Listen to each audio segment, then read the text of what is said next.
Sæl, ég heiti Júlía Guðný Hreinsdóttir. Síðastliðið sumar lauk ég við mastersverkefni mitt. Verkefnið ber heitið Baráttusaga íslenska táknmálsins, ástæður og áhrif lagalegrar viðurkenningar.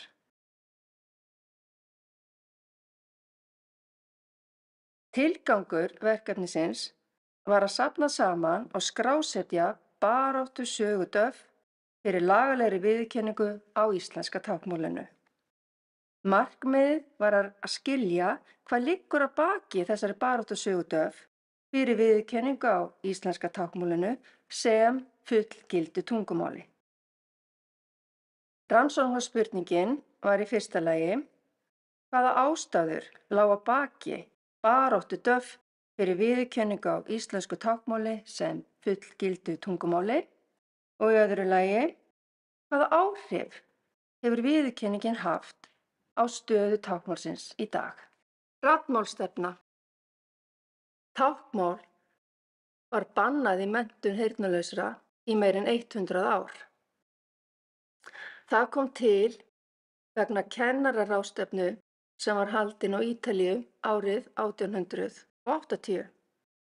Þar ræddi fólk sín á milli að táknmál var ekki mál, það var einungis bendingar út í loftið, var ekki mál og ætti ekki að vera við lýði. Heldur ætti áherslan að vera á raddmálið, börn ætti að læra að lesa vörum og læra að tala. Og á þessum tíma það voru engar rannsóknir til á táknmálum að táknmál væri fullgild mál. Og þessi ákvörðun þessar ráðstefnu hafði mjög mikil áhrif. Áhrif í Evrópu og Bandaríkjunum og einnig hér á Íslandi. Heyrnarlaus börn, þau áttu að læra íslensku, þau áttu að læra að lesa vörum og kennslumálið í skólanum áttu að vera talað mál íslenska, alls ekki táknmál. Og raddmálsstefnan var til þess að döf héldu hópinn. Þau upplifðu ýmsar hindranir, áttu erfitt með að lesa vörum, skildu ekki það sem fram fór og þátttakan í samfélaginu var engin. Þau var engin aðgangur að leikhúslífi eða engu slíku og táknmálstúlkun var ekki til staðar. Rannsóknir hafa sýnt að heyrnarlausir sem lesa vörum skilja einungis 30% það sem sagt er. Þess vegna áttu fólk með erfitt með að skilja það sem var sagt og héldu með hópinn, töluðu sín á milli táknmál hið sjónræna mál. Á tímabili raddmálsstefnunnar þá töluðu kennarar og foreldrar ekkert táknmál, en nemendur lærðu táknmálið fyrir utan skólann af eldri kynslóðum, svo sem út í frímínútum, út á skólalóðinni, í matsalnum, á göngunum og inn á heimavistinni. Þar talaði fólk táknmál sín á milli, reifst, lærði hvert öðru, þróaði máli sitt, rökstuddi mál sitt, sögðu brandara og menning og saga blómstraði. Og þannig varð samfélag táknmálsins til og menning íslenska táknmálsins. Í nýja skólanum var til sjálfsprottið mál.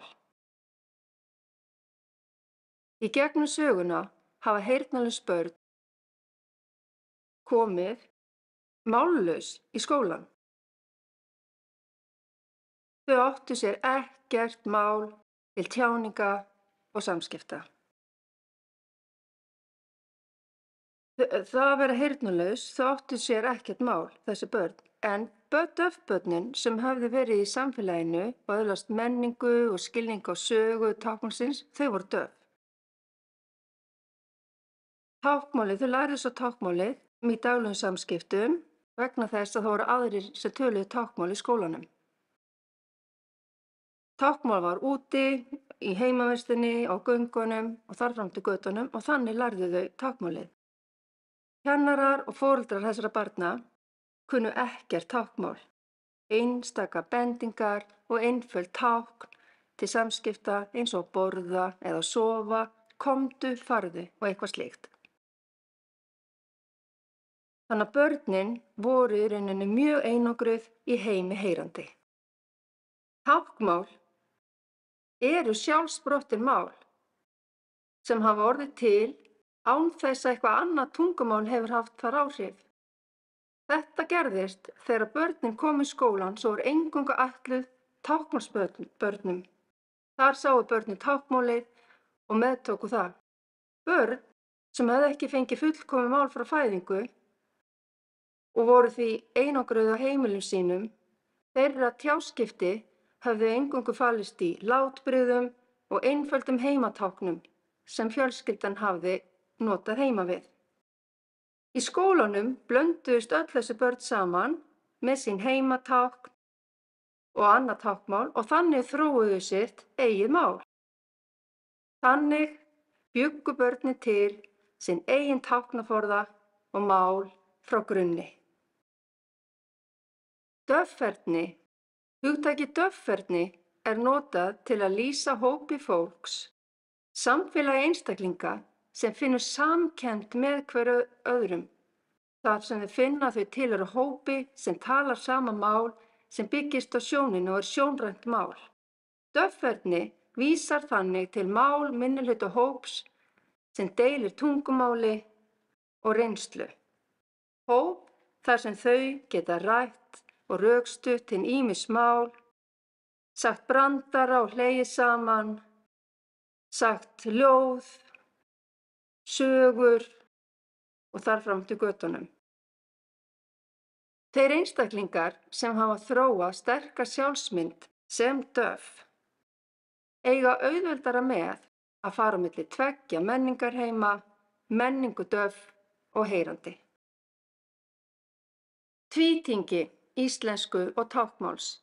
Tvítyngji ýtir undir andlegan sveigjanleika, vitræna stjórn og skapandi hugsun við lausn vandamála. Það gildir bæði félagslegar og akademískar aðstæður og hefur áhrif á skólagöngu og atvinnu. Rannsóknir á máltökuskeiði döff sýna að því seinna sem börnin læra táknmál, þeim mun erfiðara virðist þeim ganga að ná nægilegri málfærni, til dæmis að læra að lesa á öðru máli. Tvítyngji, þar sem nemendur hafa góð tök á táknmáli og ritmáli og þar með lestri á þjóðmenningu sinni, eiga mun auðveldara með að nám á öllum skólastigum.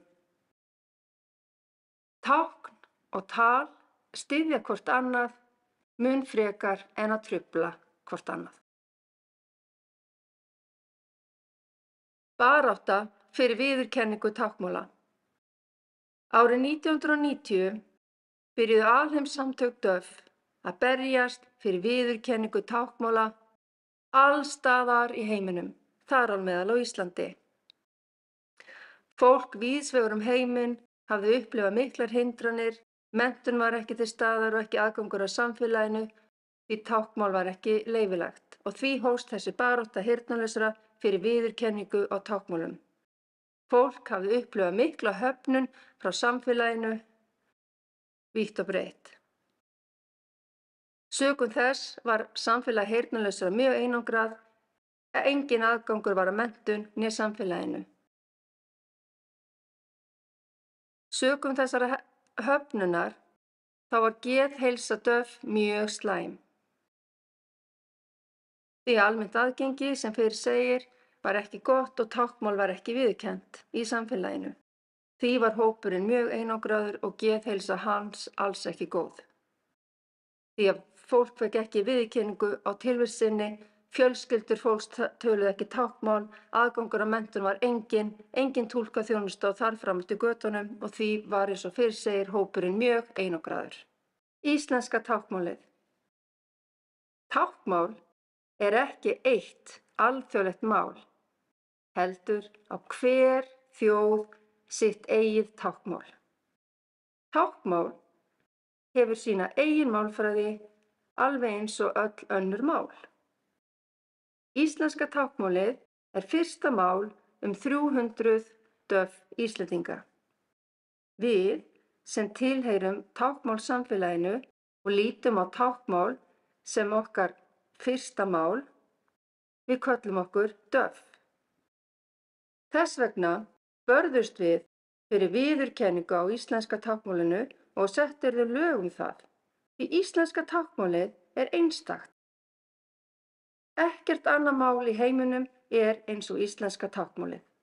Verkefnið var eigindleg viðtalsrannsókn og þátttakendur sem ég tók viðtal við voru 7 döff einstaklingar, 2 karlmenn og 5 konur á aldrinum 30 til 70 ára. 5 voru fyrrverandi formenn félags heyrnarlausra, 1 núverandi formaður félags heyrnarlausra og 1 hafði verið alþingismaður. Allir þátttakendur höfðu verið virk í baráttu fyrir viðurkenningu á íslenska táknmálinu. Ég vildi skoða og rannsaka upplifun og afstöðu formanna félags heyrnarlausra og alþingismanns til baráttusögu íslenska táknmálsins á tímabilinu 1984 til 2017. Viðtölin voru tekin upp á myndband og síðar afrituð. Eigindleg rannsóknaraðferð þar sem viðtöl eru tekin hentar vel þegar döff eiga í hlut því táknmál á ekkert ritmál og því hentar það vel að taka upp táknmálið og umrita svo viðtalið. Niðurstöður rannsóknarinnar. Döff höfðu öll upplifað hindrun að aðgengi að samfélaginu, svo sem vegna túlkunar eða þar sem ekkert táknmál var til staðar. Döff vildu fá viðurkenningu á tilverurétti sínum, eigin tungumáli og menningu og þau vildu vera stolt af sínu eigin máli, íslenska táknmálinu. Döff lýstu einnig því að viðurkenna ætti íslenska táknmálið sem tungumál og sú viðurkenning var á engan hátt tengd fötlun, því tungumálakennsla er ekki fötlun.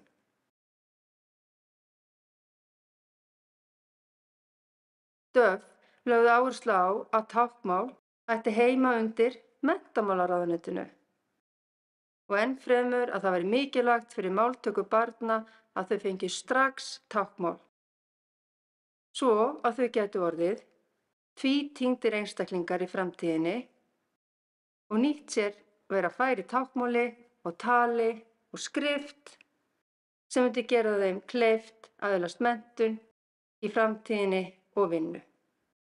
Döff álitu að með viðurkenningu á íslenska táknmálinu myndu fylgja aukin réttindi á öllum sviðum, til dæmis til menntunar og túlkaþjónustu alls staðar í samfélaginu, svo sem í leikhúsum, kirkjum, spítulum og þar fram eftir götunum. Táknmálssamfélagið á Íslandi barðist allt frá upphafi og í 30 ár þar til íslenska táknmálið hlaut loks viðurkenningu. Lög stöðu íslenskrar tungu og íslensks táknmáls tóku gildi þann 7. júní árið 2011. Lokaorð. En hvernig er staðan í dag eftir viðurkenningu og lagasetningu íslenska táknmálsins? Enn eru því miður ýmsar hindranir til staðar. Í grunnskólanum til dæmis fá döff börn eða táknmálsbörn ekki tækifæri til að læra málfræði íslenska táknmálsins. Einfaldlega vegna þess að kennsluefni er ekki til. Þau fá því ekki það sama í grunnskólanum sem börnum sem læra íslensku stendur til boða. Aðgangur að táknmálstúlkuþjónustu er einnig enn takmarkaður, því fjármagn er ekki nóg sem veitir nægilegan aðgang. Við sem erum döff Íslendingar eigum rétt á því að taka þátt í íslensku samfélagi sem fullgildis þjóðfélagsþegnar.